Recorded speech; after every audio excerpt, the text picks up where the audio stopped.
प्यारे विद्यार्थियों, अज असी पंजाबी जगत के महान कहानीकार सरदार करतार सिंह दुग्गल अते उन्हां द्वारा तुहाडी पाठ पुस्तक विच लिखी गई कहानी नीली बारे विचार चर्चा करांगे। और तुसी देख रहे हो कि जिहड़ी ये तस्वीर है जां ये तस्वीरां हन, ये साडे पंजाबी दे प्रमुख कहानीकार सरदार करतार सिंह दुग्गल जी दियां हन। और सरदार करतार सिंह दुग्गल जी हुणां ने पंजाबी जगत दे विच कहानियां दे विच बहुत वड्डियां उपलब्धियां कार पंजाबी जगत नूं पंजाबी कहानी दे विच एक वड्डी देन दित्ती है। सो इस देन दे विच नीली कहानी भी अहम है। और नीली कहानी नूं समझण तो पहला असीं तुहाडे नाल तुहानूं सरदार करतार सिंह दुग्गल जी दी एक जीवंत पेशकारी दिखाउणा चाहांगे। तुसीं देखोगे कि उन्हां दा बोलचाल की है, वो कहना की चाहुंदे ने। आओ देखिए। What happened was, after I finished my studies in Lahore, I went to my village for rest, and there I read lots of short stories. Chekhov, Maupassant, Bates, O. Henry, Tolstoy, Premchand, Tagore, any short story writer which I could lay my hands on, I read thousands of short stories.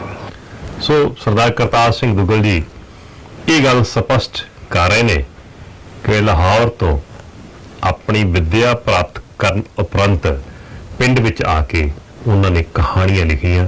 हज़ारां ही कहानियां उन्होंने दे अनुसार पंजाबी माँ बोली पंजाबी साहित्य की झोली विच उन्होंने पाईयां। थोड़ा जिहा उन्होंने जिहड़ा जीवन है असीं उस नूं भी समझण दा यतन करांगे। सो सरदार करतार सिंह दुग्गल जी का जन्म 7 मार्च 1917 ईस्वी नूं पाकिस्तान के रावलपिंडी विच होया। उन्हां दा देहांत 26 जनवरी 2012 ईस्वी नूं होया। इन्हां जी दे पिता जी का नाम सरदार जीवन सिंह दुग्गल सी, जदों कि इन्हां दे बहुत ही माणयोग माता जी श्रीमती बंती देवी जी सन। इसी तरह इन्हां दी योग्यता MA अंग्रेजी रही है। और रचनावां दे विच सरदार करतार सिंह दुग्गल जी ने कविता, नावल, कहानी, एकांगी, स्वै जीवनी आदि साहित्य रूप लिखे हैं। परंतु पंजाबी विश्व दे विच पंजाबी जगत दे विच आप दी प्रसिद्धि बतौर कहानीकार हुई है। और सवेर सार, पिपल पत्तियां, करामात, एक छिट चानण दी, फुल तोड़ना मना है, हंसा आदमी, डंगर, अग खाण वाले आदि आप जी दे प्रमुख कहानी संग्रह रहे हैं। पंजाबी कहानियां दे विच वडमुली देन करके, पंजाबी कहानियां दी वड्डी देन करके और पंजाबी कहानियां दी सिरजनात्मक कलात्मकता करके, कलात्मक उच्चता करके दुग्गल जी नूं भारतीय साहित्य अकादमी अवार्ड उन्हां दे कहानी संग्रह एक छिट चानण दी नूं प्राप्त होया। सो कहानीकार अपनी जिहड़ी कहानी दी शुरुआत करदा है वो इस वाक दे नाल, इस सिरजनात्मक वाक नाल इस दी शुरुआत हुंदी है कि नीली रंग दी गोरी सी, जिवें कोई मक्खण दे पेड़े नूं दुੱਧ नाल धो के रखे। सोहणी सेहतमंद गां दा दुੱਧ भी वधिया हुंदा है। गवाले दे ढेर सारे डंगरां विचों चुण के मेरी तरीमत ने नीली नूं पसंद कीता सी। सो जदों पहले वाक दे विच नीली दी गल कीती जांदी है भी गोरी सी, मक्खण दे पेड़े नूं दुੱਧ नाल धो के रखे, जिवें किसी औरत की खूबसूरती की गल हुंदी है, इस तरीके दे नाल नीली की तारीफ की जा रही है। कहण दा भाव कि नीली एक गां है, सेहतमंद है, सोहणी है, वधिया है, दुੱਧ भी बहुत वधिया दिंदी है, जिस करके उसकी मंग भी सह सुभा समाज विच बहुत है। जिस तरह धरती के मनुख की उसकी ज़्यादा लोड़ महसूस की जाती है, जिहड़ा बहुत वधिया हुंदा अपने काम करके, अपनी जीवन जांच करके, जिहड़ा कोई समाज नूं कुछ ना कुछ दिंदा है। इस तरह इस नीली गां की भी बहुत लोड़ है। क्योंकि ये खूबसूरत है अपने काम करके भी, अपनी दिख करके भी, साफ सफाई करके भी एक वधिया दुध दिंदी है, क्योंकि गवाले ने इस नूं चंगी चोखी संभाल दे नाल पालिया होया। ते जदों असीं कहने आ कि नीली रंग दी गोरी सी, इंज लगदा कि जिवें किसी औरत दी तारीफ हो रही होवे। कहण दा भाव कि जानवर नूं इत्थे जानवर नहीं समझिया गया है। कहानी एक सुनेहा दिंदी है आरंभ दे विच ही कि जिन्ना असीं दुध देण वाले पशुआं नूं पशु ही समझ लैंदे आ, उन्हां प्रति भी सानूं इंसानी रुख रखना चाहिदा है। उन्हां दे भी उदां दे जज्बात ने, उन्हां दी दिख है, उदां दी संभाल है जिवें असीं इंसान धरती दे मनुख मंगदे आ जां साडे विच हुंदी है। सो एक मानवीकरण कीता है जानवरां दा नीली गां दे जरिए। ਅੱਗੇ ਹੁੰਦਾ ਕੀ ਹੈ ਕਿ ਹਰ ਰੋਜ਼ ਸਵੇਰੇ ਗਵਾਲਾ ਨੀਲੀ ਨੂੰ ਸਾਡੇ ਲੈ ਆਉਂਦਾ ਤੇ ਸਾਹਮਣੇ ਮਹਿੰਦੀ ਦੇ ਬੂਟੇ ਹੇਠ ਖਲੋਤੀ ਉਹ ਗਾਗਰ ਭਰ ਕੇ ਤੁਰ ਜਾਂਦੀ। ਹਰ ਰੋਜ਼ ਸਵੇਰੇ ਪਹਿਲੇ ਨੀਲੀ ਆਉਂਦੀ, ਫਿਰ ਗਵਾਲਾ ਆਉਂਦਾ, ਸਿਰ ਤੇ ਚਾਰੇ ਦੀ ਟੋਕਰੀ ਚੁੱਕੀ ਨੀਲੀ ਦੇ ਸਾਹਮਣੇ ਚਾਰਾ ਰੱਖਦਾ, ਉਹਦੇ ਪਿੰਡੇ ਤੇ ਹੱਥ ਫੇਰਦਾ ਤੇ ਫਿਰ ਦੁੱਧ ਚੋਣ ਬੈਠ ਜਾਂਦਾ। ਫਿਰ ਗਾਗਰ ਵਿੱਚ ਧਾਰਾਂ ਦਾ ਸੰਗੀਤ ਸੁਣਾਈ ਦੇਣ ਲੱਗ ਪੈਂਦਾ। ਜਿਤਨਾ ਚਿਰ ਗਵਾਲਾ ਦੁੱਧ ਚੋਂਦਾ ਰਹਿੰਦਾ, ਨੀਲੀ ਟੋਕਰੀ ਵਿੱਚੋਂ ਦਾਣਾ, ਵੜੇਵੇਂ, ਖਲੀ ਆਦਿ ਚਾਰਾ ਖਾਂਦੀ ਰਹਿੰਦੀ। ਦੁੱਧ ਦਾ ਭਾਅ ਚੁਕਾਉਣ ਵੇਲੇ ਇਸ ਤਰ੍ਹਾਂ ਦਾ ਚੰਗਾ ਚਾਰਾ ਖਵਾਉਣ ਦੀ ਵੀ ਸ਼ਰਤ ਤੈਅ ਹੋਈ ਸੀ ਤੇ ਕਦੀ-ਕਦੀ ਮੇਰੀ ਤਰੀਮਤ ਉਚੇਚਾ ਜਾ ਕੇ ਟੋਕਰੀ ਵਿੱਚ ਵੇਖ ਲੈਂਦੀ ਗਵਾਲਾ ਆਪਣਾ ਇਕਰਾਰ ਪੂਰਾ ਕਰ ਰਿਹਾ ਸੀ ਕਿ ਨਹੀਂ। ਕਹਾਣੀ ਦੇ ਸ਼ੁਰੂ ਦੇ ਵਿੱਚ ਕੀ ਹੈ ਕਿ ਚੰਗਾ ਚਾਰਾ ਦੇਣਾ, ਦੁੱਧ ਚੰਗਾ ਚੁਆਵਾਂ ਲੈਣਾ। ਕਹਾਣੀਕਾਰ ਦੀ ਜਿਹੜਾ ਮੈਂ ਪਾਤਰ ਹੈ, ਕਹਾਣੀਕਾਰ ਅਸੀਂ ਕਹਿ ਲਈਏ ਜਾਂ ਮੈਂ ਪਾਤਰ ਕਹਿ ਲਈਏ, ਉਹਦੀ ਜਿਹੜੀ ਤਰੀਮਤ ਹੈ, ਉਹਦੀ ਜਿਹੜੀ ਪਤਨੀ ਹੈ, ਉਹਦੀ ਸ਼ਰਤ ਰੱਖੀ ਹੋਈ ਹੈ। ਕਹਿਣ ਦਾ ਭਾਵ ਉਸ ਦੁੱਧ ਦੇਣ ਵਾਲੇ ਪਸ਼ੂ ਦੀ ਜ਼ਿਆਦਾ ਡਿਮਾਂਡ ਮੰਗ ਕੀਤੀ ਗਈ ਹੈ ਜਿਹਦਾ ਦੁੱਧ ਵਧੀਆ ਹੋਵੇ ਔਰ ਤਾਜ਼ਾ ਦੁੱਧ ਮਿਲੇ। ਸੋ ਇਹ ਸ਼ਰਤਾਂ ਨੀਲੀ ਦੇ ਰਾਹੀਂ ਪੂਰੀਆਂ ਹੁੰਦੀਆਂ। ਅੱਗੇ ਇੱਕ ਗਵਾਲਾ ਇਸ ਕਹਾਣੀ ਦਾ ਪਾਤਰ ਹੈ। ਜਦੋਂ ਗਵਾਲੇ ਵੱਲ ਅਸੀਂ ਦੇਖਦੇ ਹਾਂ ਤੇ ਪਹਿਲੀ ਨਜ਼ਰ 'ਚ ਸਾਨੂੰ ਲੱਗਦਾ ਹੈ ਕਿ ਨੀਲੀ ਦੀ ਬਹੁਤ ਦੇਖ ਸੰਭਾਲ ਕਰ ਰਿਹਾ। ਪਸ਼ੂ ਜਿਹੜੇ ਦੁੱਧ ਦੇਣ ਵਾਲੇ ਨੂੰ ਉਹਨਾਂ ਦੀ ਬੜੀ ਦੇਖ ਸੰਭਾਲ ਕੀਤੀ ਜਾ ਰਹੀ ਹੈ। ਇੱਕ ਸੁਨੇਹਾ ਦਿੱਤਾ ਜਾ ਰਿਹਾ ਕਿ ਇਦਾਂ ਦੀ ਦੇਖ ਸੰਭਾਲ ਜਿਹੜੀ ਹੈ ਸਾਡੇ ਦੁੱਧ ਦੇਣ ਵਾਲੇ ਪਰਉਪਕਾਰੀ ਪਸ਼ੂਆਂ ਦੀ ਹੋਣੀ ਚਾਹੀਦੀ ਹੈ। ਇਹ ਸਾਨੂੰ ਇਹਨਾਂ ਇੱਕ ਦੋ ਜਿਹੜੇ ਸਾਡੇ ਪਹਿਲੇ ਪੈਰੇ ਨੇ ਇਹਦੇ ਵਿੱਚੋਂ ਇਹ ਭਾਵ ਸਪਸ਼ਟ ਹੁੰਦੇ ਨੇ। ਔਰ ਹਰ ਰੋਜ਼ ਸਵੇਰੇ ਨੀਲੀ ਆਉਂਦੀ, ਤਾਵਲੀ ਕਦੀ ਮੈਂ ਸੋਚਦਾ ਉਸ ਨੂੰ ਮਸਾਲੇਦਾਰ ਚਾਰਾ ਖਾਣ ਦੀ ਕਾਹਲ ਹੁੰਦੀ ਹੈ, ਕਦੇ ਮੈਂ ਸੋਚਦਾ ਉਸ ਨੂੰ ਦੁੱਧ ਦੇ ਕੇ ਸੁਰਖਰੂ ਹੋ ਜਾਣ ਦੀ ਖੁਸ਼ੀ ਹੁੰਦੀ ਹੈ। ਨੀਲੀ ਨਿੱਤ ਆਉਂਦੀ। ਸੋ ਗੱਲ ਖੁਸ਼ੀ ਦੀ ਹੋ ਰਹੀ ਹੈ, ਸੁਰਖਰੂ ਹੋਣ ਦੀ ਹੁੰਦੀ ਹੈ। ਖੁਸ਼ੀ ਅਸੀਂ ਸਮਝਦੇ ਹਾਂ ਕਿ ਸ਼ਾਇਦ ਮਨੁੱਖਾਂ ਦੇ ਅੰਦਰ ਹੈ। ਇਹਦਾ ਮਤਲਬ ਖੁਸ਼ੀ ਦਾ ਜਜ਼ਬਾ ਇਹਨਾਂ ਜਾਨਵਰਾਂ ਅੰਦਰ ਵੀ ਹੈ ਜਿਸ ਨੂੰ ਸਮਝਣ ਦੀ ਲੋੜ ਹੈ। ਇਹ ਕਹਾਣੀ ਉਸੇ ਪਾਸੇ ਜਾ ਰਹੀ ਹੈ। ਸੋ ਇਹ ਜਿਹੜੀ ਘਟਨਾ ਦੱਸ ਰਹੀ ਹੈ, ਪਹਿਲੀ ਘਟਨਾ 'ਚ ਕੁਝ ਵੀ ਮਾੜਾ ਨਹੀਂ ਵਾਪਰਦਾ। ਜਿਹੜੀ ਕਹਾਣੀ 'ਚ ਕੁਝ ਵੀ ਮਾੜਾ ਨਹੀਂ ਵਾਪਰਦਾ, ਇਹਦਾ ਮਤਲਬ ਅਜੇ ਕਹਾਣੀ ਮੁਕੰਮਲ ਨਹੀਂ ਹੋਈ। ਪਹਿਲੀ ਕਹਾਣੀ 'ਚ ਚੁਆਵਾਂ ਦੁੱਧ, ਸਾਫ਼ ਸੁਥਰਾ ਦੁੱਧ ਮਿਲ ਰਿਹਾ, ਗਾਵਾਂ ਚੰਗਾ ਚਾਰਾ ਪਾ ਰਿਹਾ, ਗਵਾਲਾ ਚੰਗਾ ਚਾਰਾ ਖਵਾ ਰਿਹਾ ਔਰ ਗਾਂ ਦੁੱਧ ਦੇ ਰਹੀ ਹੈ। ਸਾਰਾ ਕੁਝ ਠੀਕ ਠਾਕ ਚੱਲੀ ਜਾਂਦਾ ਹੈ। ਗਵਾਲੇ ਨੂੰ ਪੈਸਾ ਮਿਲ ਰਿਹਾ, ਦੁੱਧ ਵੇਚ ਕੇ ਉਹ ਪੈਸਾ ਕਮਾ ਰਿਹਾ, ਆਪਣਾ ਟੱਬਰ ਪਾਲ ਰਿਹਾ। ਤਾਂ ਇਹ ਕਹਾਣੀ ਚੱਲਦੀ ਜਾਂਦੀ ਹੈ। ਅੱਗੇ ਕੀ ਹੁੰਦਾ ਹੈ ਕਿ ਕਦੀ ਮੈਂ ਸੋਚਦਾ ਉਸ ਨੂੰ ਮਸਾਲੇਦਾਰ ਚਾਰਾ ਖਾਣ ਦੀ ਕਾਹਲ ਸੀ। ਇਹ ਗੱਲਾਂ ਜਦੋਂ ਪਹਿਲਾਂ ਕੀਤੀਆਂ ਤੇ ਕਈ ਮਹੀਨੇ ਇੰਜ ਗੁਜ਼ਰ ਜਾਂਦੇ ਹਨ। ਫਿਰ ਇੱਕ ਰੋਜ਼ ਸੁਣਿਆ ਨੀਲੀ ਅੱਜ ਲੱਤ ਮਾਰ ਗਈ ਹੈ। ਇਹਦਾ ਮਤਲਬ ਦੁੱਧ ਦੇਣੋਂ ਹਟ ਗਈ ਹੈ। ਤੇ ਦੁੱਧ ਦੇਣ ਪਿੱਛੇ ਮਜਬੂਰੀ ਕੀ ਹੈ ਕਿ ਸਮੱਸਿਆ ਪੈਦਾ ਹੋ ਗਈ, ਦੁੱਧ ਨਹੀਂ ਦੇ ਰਹੀ। ਨਵੀਂ ਹੋਈ ਨੂੰ ਵੀ ਤੇ ਕਿਤਨੇ ਦਿਨ ਹੋ ਚੁੱਕੇ ਸਨ, ਬਹੁਤ ਦਿਨ। ਖੈਰ ਸਾਨੂੰ ਨੀਲੀ ਦੀ ਉਡੀਕ ਨਹੀਂ ਕਰਨੀ ਪਈ। ਹੁਣ ਨੀਲੀ ਵੀ ਆਉਂਦੀ, ਪਿੱਛੇ ਨੀਲੀ ਦੀ ਵੱਛੀ ਵੀ ਆਉਂਦੀ। ਇਹ ਦੂਸਰੀ ਘਟਨਾ ਹੈ ਕਹਾਣੀ ਦੀ। ਦੂਸਰੀ ਘਟਨਾ ਦੇ ਵਿੱਚ ਨੀਲੀ ਗਾਂ ਮਾਂ ਬਣਦੀ ਹੈ ਔਰ ਬੱਚੀ ਨੂੰ ਜਨਮ ਦਿੰਦੀ ਹੈ। ਜਦੋਂ ਦੁੱਧ ਦੇਣ ਦੇ ਲਈ ਗਵਾਲੇ ਦਾ ਨਾਲ ਆਉਂਦੀ ਹੈ ਤਾਂ ਨਾਲ ਨੀਲੀ ਦੀ ਵੱਛੀ ਵੀ ਆਉਂਦੀ ਹੈ। ਤੇ ਕਹਾਣੀਕਾਰ ਕੀ ਕਹਿ ਰਹੇ ਨੇ? ਨਿਰੀ ਪੂਰੀ ਨੀਲੀ ਦੀ ਸ਼ਕਲ ਵਰਗੀ, ਗੋਰਾ ਗੋਰਾ ਰੰਗ, ਮਲੂਖੜੀ ਜੀ ਚਮੜੀ, ਲੰਮੀ ਫੁੰਮਣਦਾਰ ਪੂਛ, ਸ਼ਰਮਾਕਲ, ਲੱਖ ਲਾਜਾਂ ਭਰੀਆਂ ਅੱਖਾਂ। ਅਸੀਂ ਸਮਝਦੇ ਸ਼ਰਮ ਸ਼ਾਇਦ ਮਨੁੱਖ ਦੇ ਅੰਦਰ ਹੀ ਹੈ ਜਜ਼ਬਾ। ਗੋਰੇ ਹੋਣ ਦੀ ਖੂਬਸੂਰਤੀ, ਲੰਮੀ ਫੁੰਮਣਦਾਰ ਪੂਛ ਜਿਹੜੀ ਖੂਬਸੂਰਤੀ ਹੈ ਉਹ ਸ਼ਾਇਦ ਮਨੁੱਖਾਂ 'ਚ ਹੀ ਹੈ। ਕਹਾਣੀਕਾਰ ਇਸ਼ਾਰਾ ਕਰਦਾ ਜਾਨਵਰਾਂ 'ਚੋਂ ਵੀ ਦੇਖਣ ਦੀ ਲੋੜ ਹੈ। ਮੇਰੀ ਇਹ ਅਜਨਬੀਕਰਨ ਹੈ। ਅਜਨਬੀਕਰਨ ਕੀ ਹੈ ਕਿ ਇੱਕ ਕਹਾਣੀ ਜਿਹੜੀ ਹੈ ਉਹਦੇ ਵਿੱਚ ਇੱਕ ਤੇ ਸਧਾਰਨ ਚੀਜ਼ਾਂ ਨੂੰ ਕਿਸੇ ਖਾਸ ਨਜ਼ਰ ਨਾਲ ਦੇਖਣ ਦੀ ਲੋੜ ਹੈ, ਵਿਸ਼ੇਸ਼ ਨਜ਼ਰ ਨਾਲ ਦੇਖਣ ਦੀ ਲੋੜ ਹੈ, ਜਿਹਦੇ ਵਿੱਚੋਂ ਸਾਨੂੰ ਸਮਝ ਆਏਗੀ ਕਿ ਕਹਾਣੀ ਕਹਿ ਕੀ ਰਹੀ ਹੈ। ਮੇਰੀ ਤ੍ਰੀਮਤ ਦੀ ਦੁੱਧ ਦੀ ਲੋੜ ਜਿਵੇਂ ਨੀਲੀ ਦੇ ਦੁੱਧ ਦੇਣ ਤੇ ਨਿਰਭਰ ਹੋ ਗਈ ਸੀ। ਕਹਿਣ ਦਾ ਭਾਵ ਜਿਹੜਾ ਚੰਗਾ ਇਨਸਾਨ ਆ, ਚਾਹੇ ਪਸ਼ੂ ਆ, ਉਹਦਾ ਚੰਗਾ ਕੰਮ ਸਮਾਜ ਦੀ ਲੋੜ ਬਣ ਜਾਂਦਾ ਹੈ। ਇਹ ਕਹਾਣੀ ਇੱਧਰ ਵੀ ਇਸ਼ਾਰਾ ਕਰਦੀ ਹੈ। ਸੋ ਇਸੇ ਤਰ੍ਹਾਂ ਕਹਾਣੀ ਦੇ ਵਿੱਚ ਅੱਗੇ ਕੀ ਹੈ ਕਿ ਗਵਾਲਾ ਆਪਣੀ ਮਰਜ਼ੀ ਦੇ ਨਾਲ ਚਾਰਾ ਦੇ ਰਿਹਾ ਹੈ ਤੇ ਵੱਛੀ ਬਾਰੇ ਯਾਦ ਵੀ ਕਰਾਉਂਦੀ ਹੈ ਵੀ ਨੱਕ ਵਿੱਚ ਕੁਝ ਗੁਣਗੁਣਾ ਛੱਡਦਾ ਹੈ, ਕਿਉਂਕਿ ਵੱਛੀ ਦੇ ਮੂੰਹ ਮਾਰਨ ਤੇ ਨੀਲੀ ਦੁੱਧ ਲਾ ਲੈਂਦੀ ਸੀ। ਅੱਜ ਕੱਲ੍ਹ ਗਵਾਲੇ ਨੂੰ ਮਸਾਲਾ ਹੀ ਲਿਆਉਣਾ ਬੰਦ ਕਰ ਛੱਡਿਆ ਸੀ। ਕਹਿਣ ਦਾ ਭਾਵ ਕਿ ਤੀਸਰਾ ਸਮਾਂ ਕਹਾਣੀ 'ਚ ਕੀ ਆਉਂਦਾ ਹੈ ਕਿ ਗਵਾਲਾ ਚਾਰਾ ਦੇਣੋਂ ਹਟ ਜਾਂਦਾ ਹੈ, ਚਾਰਾ ਘਟ ਜਾਂਦਾ ਹੈ, ਕਿਉਂਕਿ ਜਿਹੜੀ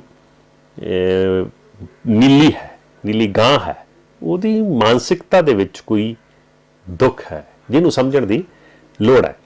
ਹੁਣ ਜਦੋਂ ਦੁੱਧ ਮਸਾਲਾ ਘਟ ਜਾਏਗਾ, ਮਸਾਲਾ ਪੂਰਾ ਨਹੀਂ ਹੋਏਗਾ, ਦੁੱਧ 'ਚ ਥੋੜੀ ਖਰਾਬੀ ਆਏਗੀ, ਦੁੱਧ ਪਤਲਾ ਹੋਏਗਾ, ਤੇ ਸੁਭਾਵਿਕ ਹੀ ਹੈ ਕਿ ਘਰਦਿਆਂ ਨੇ ਜਿਨ੍ਹਾਂ ਨੇ ਪੈਸੇ ਪੂਰੇ ਦੇਣੇ ਆ ਉਹਨਾਂ ਇਹ ਸ਼ਿਕਾਇਤ ਵੀ ਕਰਨੀ ਹੈ, ਇਹ ਲਾਮਾ ਵੀ ਦੇਣਾ ਹੈ ਕਿ ਦੁੱਧ ਚੰਗਾ ਨਹੀਂ ਆ ਰਿਹਾ।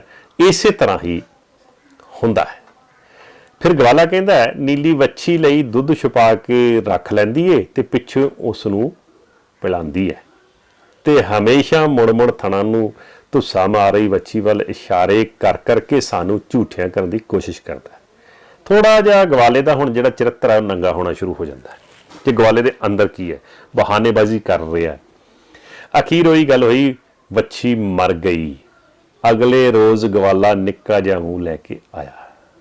ਹੁੰਦਾ ਕੀ ਹੈ ਕਿ ਤੀਜੀ ਘਟਨਾ ਦੇ ਵਿੱਚ ਵੱਛੀ ਮਰ ਜਾਂਦੀ ਹੈ ਔਰ ਨੀਲੀ ਜਿਹੜੀ ਹੈ ਨਾ ਕੁਝ ਖਾਂਦੀ ਹੈ ਨਾ ਕੁਝ ਪੀਂਦੀ ਹੈ। ਇੱਕ ਦਿਨ ਦੁੱਧ ਦਾ ਨਾਗਾ ਹੋਣਾ ਸੀ ਤੇ ਮੇਰੀ ਤ੍ਰੀਮਤ ਦੰਦ ਕਰੀਚ ਕੇ ਕਹਿ ਰਹੀ ਸੀ। ਉਸ ਨੂੰ ਪਤਾ ਸੀ ਗਵਾਲਾ ਵੱਛੀ ਨੂੰ ਜਾਣ ਬੁੱਝ ਕੇ ਮਾਰਿਆ ਸੀ। ਪਹਿਲੇ ਵੀ ਤੇ ਨੀਲੀ ਦਾ ਵੱਛਾ ਵੱਛੀ ਕੋਈ ਨਹੀਂ ਸੀ, ਪਰ ਅੱਗੇ ਹੀ ਗੱਲ ਗਵਾਲੇ ਵਿਚਾਰੇ ਦਾ ਨੁਕਸਾਨ ਹੋ ਰਿਹਾ ਸੀ। ਖਬਰੇ ਗਾਂ ਉੱਕਾ ਹੀ ਲੱਤ ਮਾਰ ਜਾਏ, ਡੰਗਰ ਦਾ ਪਤਾ ਨਹੀਂ ਹੁੰਦਾ ਤੇ ਅਸੀਂ ਚੁੱਪ ਕਰ ਰਹੇ।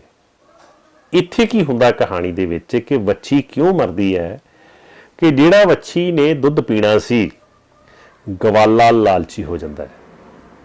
ਗਵਾਲਾ ਦੁੱਧ ਵੇਚਣ ਦਾ ਲਾਲਚੀ ਹੋ ਗਿਆ। ਜਿਹੜੀ ਗਾਂ ਗਵਾਲੇ ਦਾ ਟੱਬਰ ਪਾਲ ਰਹੀ ਹੈ, ਉਸੇ ਗਾਂ ਦਾ ਹੀ ਗਵਾਲਾ ਸ਼ੋਸ਼ਣ ਕਰਨਾ ਸ਼ੁਰੂ ਕਰ ਦਿੰਦਾ ਹੈ।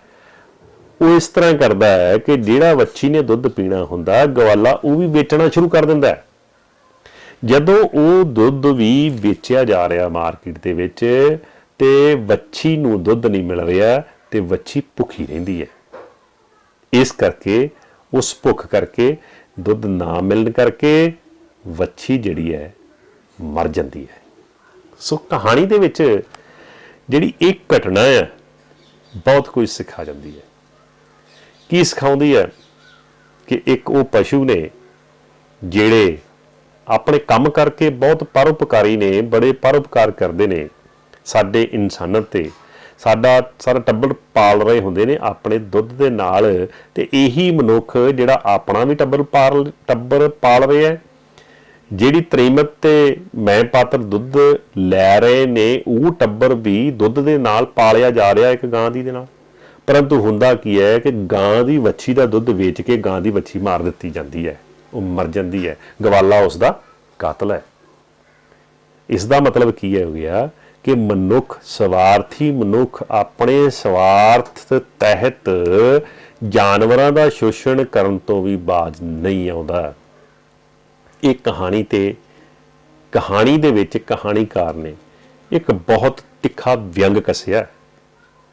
ਵਿਅੰਗ ਕਿਰਤੇ ਕੱਸਿਆ ਗਵਾਲੇ ਵਰਗੇ ਉਹਨਾਂ ਸਾਰੇ ਸਵਾਰਥੀ ਲੋਕਾਂ ਤੇ ਜਿਹੜੇ ਪਸ਼ੂਆਂ ਨੂੰ ਵੀ ਆਪਣੇ ਸਵਾਰਥ ਹਿੱਤ ਵਰਤਦੇ ਹਨ ਅਤੇ ਉਹਨਾਂ ਦਾ ਸ਼ੋਸ਼ਣ ਕਰਦੇ ਹਨ। ਉਹਨਾਂ ਦੇ ਵੱਡੇ ਤੋਂ ਵੱਡੇ ਨੁਕਸਾਨ ਨੂੰ ਵੀ ਆਪਣਾ ਨੁਕਸਾਨ ਨਹੀਂ ਸਮਝੇ। ਜਾਂ ਇਸ ਤਰ੍ਹਾਂ ਵੀ ਕਹਿ ਸਕਦੇ ਹਾਂ ਕਿ ਜਾਨਵਰਾਂ ਪ੍ਰਤੀ ਉਹ ਹਮਦਰਦ ਨਹੀਂ ਹਨ, ਉਹ ਕਠੋਰ ਹਨ, ਉਹ ਉਹਨਾਂ ਦਾ ਸ਼ੋਸ਼ਣ ਕਰਦੇ ਹਨ। ਜਦੋਂ ਕਿ ਹੋਣਾ ਇਦਾਂ ਚਾਹੀਦਾ ਸੀ ਕਿ ਨੀਲੀ ਗਾਂ ਦੀਆਂ ਭਾਵਨਾਵਾਂ ਨੂੰ, ਉਹਦੇ ਜਜ਼ਬਿਆਂ ਨੂੰ, ਉਹਦੀਆਂ ਸੰਵੇਦਨਾਵਾਂ ਨੂੰ ਸਮਝਣਾ ਚਾਹੀਦਾ ਸੀ ਕਿ ਇੱਕ ਨੀਲੀ ਗਾਂ ਹੁਣ ਮਾਂ ਬਣ ਚੁੱਕੀ ਹੈ, ਛੋਟੀ ਬੱਚੀ ਹੈ ਨਾਲ, ਉਸ ਨੂੰ ਦੁੱਧ ਦੇਣਾ ਉਸ ਦਾ ਪਹਿਲਾ ਕੰਮ ਹੈ, ਉਹਦੇ ਅੰਦਰ ਵੀ ਮਮਤਾ ਹੈ। ਉਸ ਨੂੰ ਨਹੀਂ ਸਮਝਿਆ, ਕਿਉਂਕਿ ਗਵਾਲੇ ਨੇ ਸਿਰਫ ਇਹੀ ਸਮਝਿਆ ਕਿ ਮਮਤਾ ਸਿਰਫ ਇੱਕ ਇਨਸਾਨੀ ਮਾਂ ਦੇ ਵਿੱਚ ਹੀ ਹੈ। ਕਹਾਣੀ ਇੱਧਰ ਇਸ਼ਾਰਾ ਕਰਦੀ ਹੈ ਕਿ ਉਹਨਾਂ ਦੀਆਂ ਭਾਵਨਾਵਾਂ ਨੂੰ ਵੀ ਸਮਝਣ ਦੀ ਲੋੜ ਹੈ, ਕਿਉਂਕਿ ਜਾਨਵਰਾਂ ਦੇ ਵਿੱਚ ਵੀ ਇਹੋ ਜਿਹੇ ਜਜ਼ਬਾਤ ਨੇ ਜਿੱਦਾਂ ਦੇ ਜਜ਼ਬਾਤ ਸਾਡੇ ਨੇ।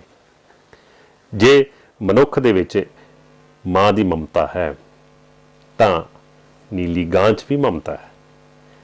ਜੇ ਮਨੁੱਖ ਦਾ ਬੱਚਾ ਹੈ, ਮਨੁੱਖ ਨੂੰ ਆਪਣੇ ਬੱਚੇ ਦੀ ਪੀੜਾ ਹੈ, ਤਾਂ ਉਸ ਨੀਲੀ ਗਾਂ ਦੀ ਜਿਹੜੀ ਵੱਛੀ ਹੈ ਉਹਦੀ ਪੀੜਾ ਵੀ ਨੀਲੀ ਗਾਂ ਦੇ ਵਿੱਚ ਹੈ। ਇਹਨੂੰ ਸਮਝਣ ਦੀ ਲੋੜ ਸੀ, ਪਰੰਤੂ ਗਵਾਲਾ ਪੱਥਰ ਦਿਲ ਹੀ ਰਹਿੰਦਾ। ਹੁੰਦਾ ਕੀ ਹੈ ਕਿ ਨੀਲੀ ਅਜੇ ਵੀ ਨਹੀਂ ਪਹੁੰਚੀ ਸੀ।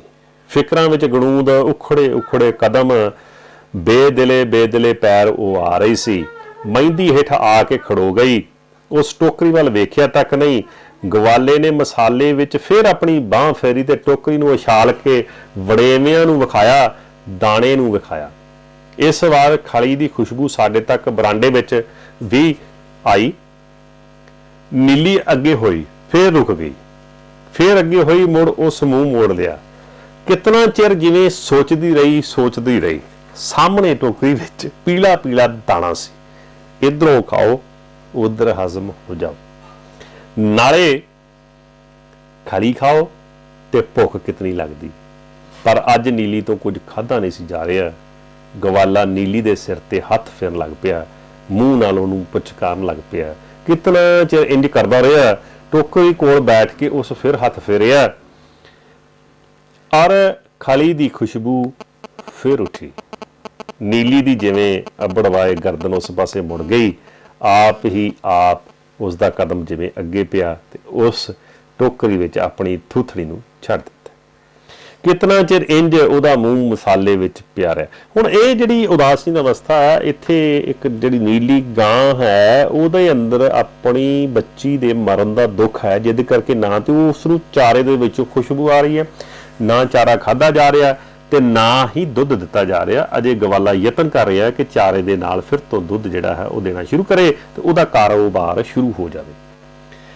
ਅੱਗੇ ਜਿਹੜੀ ਤ੍ਰੀਮਤ ਹੈ, ਕਹਾਣੀਕਾਰ ਦੀ ਤ੍ਰੀਮਤ ਹੈ, ਪਿੱਛੇ ਇਹਦੀ ਨੀਲੀ ਤੁਰ ਪਈ, ਮਤਲਬ ਨੀਲੀ ਚਲੀ ਗਈ, ਦੁੱਧ ਦਿੱਤੇ ਬਗੈਰ ਹੀ ਚਲੀ ਜਾਂਦੀ ਹੈ ਤੇ ਚੂਲੀ ਦੁੱਧ ਬਚਾਉਣ ਲਈ ਭੈੜੇ ਨੇ ਵੱਛੀ ਗਵਾ ਲਈ ਹੈ। ਬੜਾ ਤਗੜਾ ਤਿੱਖਾ ਵਿਅੰਗ ਹੈ ਕਹਾਣੀ ਦੇ ਵਿੱਚ ਕਿ ਚੂਲੀ ਦੁੱਧ ਬਚਾਉਣ ਲਈ ਭੈੜੇ ਨੇ ਵੱਛੀ ਗਵਾ ਲਈ।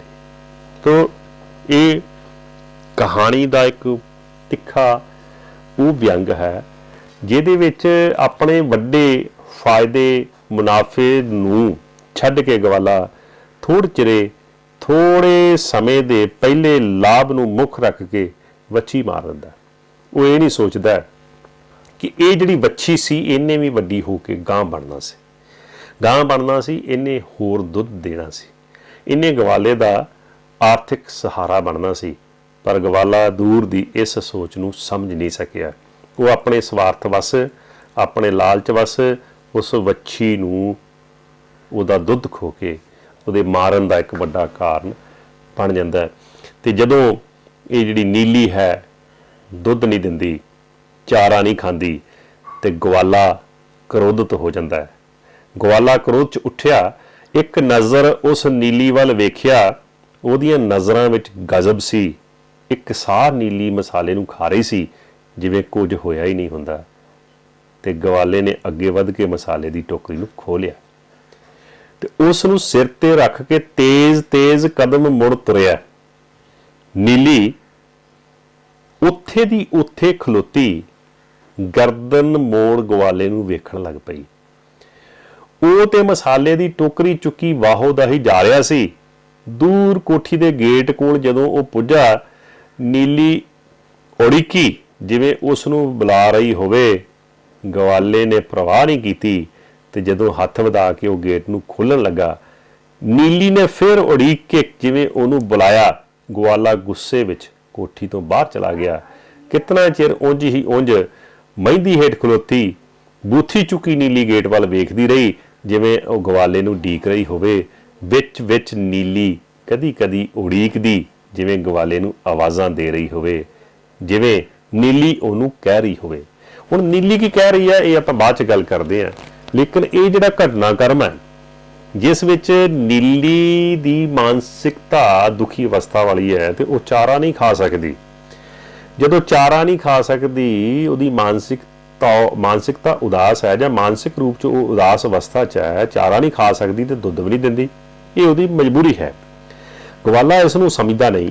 ਗਵਾਲਾ ਗੁੱਸੇ ਦੇ ਵਿੱਚ ਉਸ ਜਿਹੜੀ ਗਾਂ ਹੈ ਚਾਰਾ ਚੁੱਕਦਾ ਤੇ ਵਾਪਸ ਚਲਾ ਜਾਂਦਾ। ਵਾਪਸ ਜਾਣ ਦਾ ਮਤਲਬ ਇਹ ਹੈ ਕਿ ਗਵਾਲੇ ਦਾ ਇੱਥੇ ਜਿਹੜਾ ਕਿਰਦਾਰ ਆਰੰਭ ਵਾਲਾ ਸੀ ਉਹ ਨਜ਼ਰ ਨਹੀਂ ਆਉਂਦਾ। ਜਿਹੜੀ ਉਹ ਦੇਖ ਸੰਭਾਲ ਕਰਦਾ ਸੀ ਉਹ ਸਿਰਫ ਦੁੱਧ ਦੇ ਪੈਸਿਆਂ ਦੇ ਲਾਲਚ ਕਰਕੇ ਕਰਦਾ ਸੀ, ਤੇ ਦੁੱਧ ਦੇ ਪੈਸਿਆਂ ਦੇ ਲਾਲਚ ਕਰਕੇ ਜਦੋਂ ਦੁੱਧ ਦੇਣਾ ਬੰਦ ਕਰ ਦਿੱਤਾ ਤੇ ਉਹ ਵੀ ਉਸ ਨੀਲੀ ਗਾਂ ਨੂੰ ਇਦਾਂ ਹੀ ਛੱਡ ਕੇ ਮਸਾਲਾ ਚੁੱਕ ਕੇ ਤੇ ਚਲਿਆ ਜਾਂਦਾ। ਇਹ ਕਹਾਣੀ ਗਵਾਲੇ ਵਰਗੇ ਸਵਾਰਥੀ ਲੋਕਾਂ ਤੇ ਤਿੱਖਾ ਵਿਅੰਗ ਕੱਸਦੀ ਹੈ। ਹੁਣ ਕਹਾਣੀ ਦੇ ਵਿੱਚ ਅਖੀਰ ਤੇ ਗਵਾਲੇ ਨੂੰ ਜਿਹੜੀ ਨੀਲੀ ਗਾਂ ਹੈ ਕੁਝ ਕਹਿੰਦੀ ਹੈ। ਜੋ ਉਹ ਕਹਿੰਦੀ ਹੈ, ਪਹਿਲਾਂ ਕਹਾਣੀ 'ਚ ਜੋ ਉਹ ਦਿੱਤਾ ਗਿਆ ਹੈ, ਉਸ ਨੀਲੀ ਗਾਂ ਦੇ ਜਿਹੜੇ ਜਜ਼ਬਾਤ ਅੰਕਿਤ ਕੀਤੇ ਗਏ ਨੇ ਉਹਨਾਂ ਨੂੰ ਸਮਝਣ ਦੀ ਲੋੜ ਹੈ। ਤੇ ਕਹਿੰਦੀ ਕੀ ਹੈ, ਸੁਣਿਓ ਮੇਰੇ ਮਾਲਕ, ਤੈਨੂੰ ਕਿਉਂ ਨਹੀਂ ਸਮਝ ਆਉਂਦੀ ਅਜੇ ਤੇ 2 ਦਿਨ ਨਹੀਂ ਹੋਏ ਮੇਰੀ ਬੱਚੀ ਨੂੰ ਮੋਇਆ। ਮੇਰੀ ਕੁੱਖੋਂ ਜਾਈ ਮੈਥੋਂ ਖੋਹ ਲਈ ਗਈ। ਮੇਰੀ ਅੰਦਰ ਹਏ ਉਹਦੀ ਯਾਦ ਵਿਸਾਰਿਆਂ ਨਹੀਂ ਵਿਸਰਦੀ। ਇਸ ਪੇਟ ਭੈੜੇ ਦਾ ਕੀ ਕਰਾਂ, ਇਸ ਵਿੱਚ ਤੇ ਝੁਲਕਾ ਪਾਣਾ ਹੀ ਹੋਇਆ। ਅੱਜ 3 ਦਿਨਾਂ ਦੀ ਮੈਂ ਭੁੱਖੀ ਪਾਣੀ ਡਿੱਕੋ ਡੋਲੇ ਪਈ ਖਾਂਦੀ। ਤੈਨੂੰ ਕਿਉਂ ਸਮਝ ਨਹੀਂ ਆਉਂਦੀ, ਇਹਨਾਂ ਥਣਾਂ ਨੂੰ ਮੇਰੀ ਲਾਡਲੀ ਦੇ ਪੋਲੇ ਹੋਂਠ ਜਦੋਂ ਲੱਗਦੇ ਸਨ ਤੇ ਆਪਣੇ ਆਪ ਹੀ ਮੇਰਾ ਦੁੱਧ ਲੈ ਆਉਂਦਾ ਸੀ। ਇੰਜ ਧੁੱਸਾਂ ਮਾਰਦੀ ਸੀ ਲਾੜ ਵਿੱਚ ਉਹ ਮੇਰੀ ਖੀਰੀ ਨੂੰ। ਤੈਨੂੰ ਨਹੀਂ ਪਤਾ ਮਾਂ ਬੱਚੇ ਦਾ ਕੀ ਰਿਸ਼ਤਾ ਹੁੰਦਾ ਹੈ। ਮੈਂ ਨਹੀਂ ਕਹਿੰਦੀ ਕਿ ਮੈਂ ਉਸ ਨੂੰ ਭੁੱਲਾਂਗੀ ਨਹੀਂ, ਮੈਂ ਉਸ ਨੂੰ ਭੁੱਲ ਜਾਵਾਂਗੀ। ਮੈਂ ਨਹੀਂ ਕਹਿੰਦੀ ਮੈਂ ਹਮੇਸ਼ਾ ਦੁੱਧ ਨਹੀਂ ਦਿਆਂਗੀ, ਮੈਂ ਦੁੱਧ ਦਿਆਂਗੀ, ਪਰ ਕੁਝ ਚਿਰ ਹੋਰ ਤੂੰ ਸਬਰ ਕਰ ਲੈ। ਖਬਰੇ ਇੱਕ ਦਿਨ ਹੀ ਹੋਰ ਤੇ ਫਿਰ ਕਹਾਣੀ ਦੇ ਵਿੱਚ ਤੁਸੀਂ ਦੇਖਦੇ ਹੋ ਕਿ ਇਹ ਜਿਹੜੀਆਂ ਗੱਲਾਂ ਕਹਾਣੀ ਦੇ ਅੰਤ ਦੇ ਵਿੱਚ ਹੈਗੀਆਂ ਨੇ, ਇਹ ਉਹਨਾਂ ਜਜ਼ਬਾਤਾਂ ਨੂੰ ਹੀ ਅੰਕਿਤ ਕਰਦੀਆਂ ਨੇ ਜਿਹੜੀਆਂ ਕਿ ਨੀਲੀ ਕਹਾਣੀ ਦੇ ਵਿੱਚ ਨੀਲੀ ਗਾਂ ਦੇ ਨਾਲ ਸੰਬੰਧਿਤ ਹਨ। ਇਹ ਹੁਣ ਜਿਹੜੇ ਜਜ਼ਬਾਤ ਨੇ ਇਹ ਦੱਸਦੇ ਨੇ ਕਿ ਇੱਕ ਜਿਹੜੇ ਜਾਨਵਰ ਨੇ ਉਹਨਾਂ ਦੇ ਅੰਦਰ ਵੀ ਭਾਵਨਾਵਾਂ ਹਨ, ਉਹਨਾਂ ਦੇ ਅੰਦਰ ਵੀ ਆਪਣਿਆਂ ਦਾ ਮੋਹ ਹੈ, ਉਹਨਾਂ ਦੇ ਅੰਦਰ ਵੀ ਜਜ਼ਬਾਤ ਹਨ ਜਿਨ੍ਹਾਂ ਨੂੰ ਸਮਝਣ ਦੀ ਲੋੜ ਹੈ। ਇਹ ਸੱਚ ਹੈ ਕਿ ਜੇ ਮਨੁੱਖ ਦੀ ਔਲਾਦ ਨੂੰ ਕੋਈ ਸੰਕਟ ਆਉਂਦਾ ਹੈ ਤੇ ਮਨੁੱਖ ਦੁਖੀ ਹੁੰਦਾ ਹੈ, ਪਰ ਅਸੀਂ ਇਹ ਭੁੱਲ ਜਾਂਦੇ ਹਾਂ ਕਿ ਇਹ ਜਿਹੜੇ ਜਾਨਵਰ ਨੇ ਇਹਨਾਂ ਦੇ ਵੀ ਜਿਹੜੇ ਬੱਚੇ ਨੇ ਉਹਨਾਂ ਦੇ ਅੰਦਰ ਵੀ ਬੱਚਿਆਂ ਵਾਲਾ ਮੋਹ ਹੈ, ਪਰੰਤੂ ਉਹਨਾਂ ਬੱਚਿਆਂ ਵਾਲਾ ਮੋਹ ਅਸੀਂ ਸਮਝਦੇ ਨਹੀਂ। ਤੇ ਅਖੀਰ ਤੇ ਹੁੰਦਾ ਕੀ ਹੈ ਕਹਾਣੀ ਦੇ ਵਿੱਚ ਕਿ ਨੀਲੀ ਆਪਣੇ ਜਜ਼ਬਾਤਾਂ ਨੂੰ ਬਸ ਇਹੀ ਦੱਸਦੀ ਹੋਈ ਕਿ ਉਹ ਬੇਵੱਸ ਹੈ, ਉਹ ਦੁੱਧ ਨਹੀਂ ਦੇ ਸਕਦੀ, ਉਹਦੀ ਮਜਬੂਰੀ ਹੈ।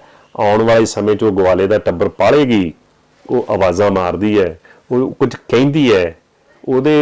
ਉਹਦੇ ਬੋਲਾਂ ਦਾ ਕਹਾਣੀਕਾਰ ਨੇ ਮਾਨਵੀਕਰਨ ਕੀਤਾ ਹੈ, ਪਰੰਤੂ ਗਵਾਲਾ ਮੂੰਹ ਫੇਰ ਜਾਂਦਾ ਹੈ।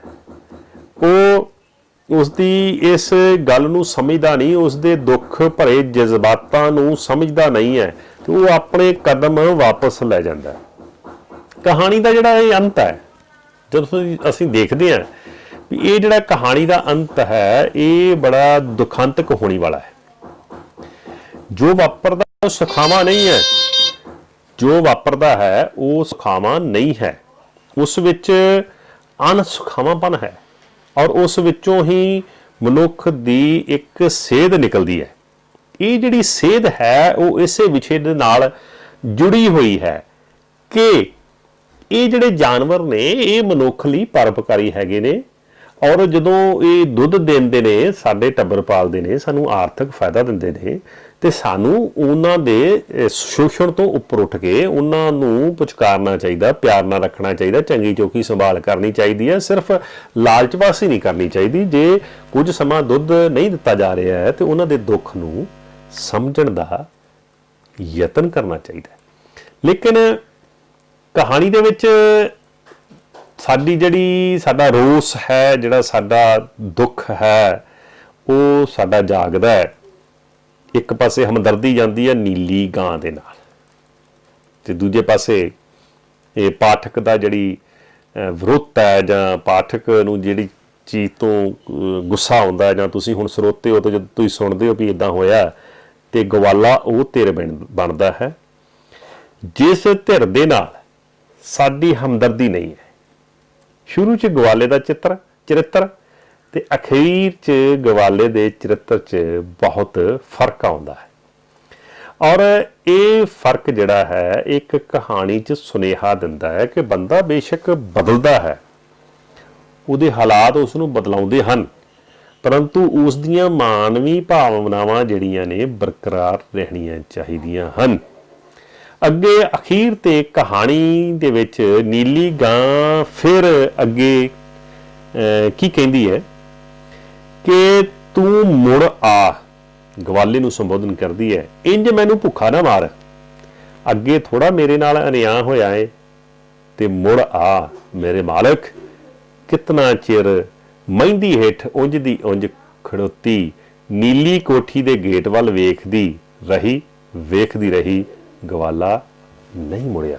ਕਹਿਣ ਦਾ ਭਾਵ ਕਿ ਗਵਾਲਾ ਜਿਹੜਾ ਹੈ ਉਹ ਬੇਮੁਖ ਰਹਿੰਦਾ ਹੈ, ਅਣਜਾਣ ਰਹਿੰਦਾ ਹੈ ਉਸ ਦੀਆਂ ਭਾਵਨਾਵਾਂ ਤੋਂ, ਤੇ ਆਪਣੇ ਸਵਾਰਥ ਵਸ ਉਹਦਾ ਮਤਲਬ ਪੂਰਾ ਨਹੀਂ ਹੁੰਦਾ।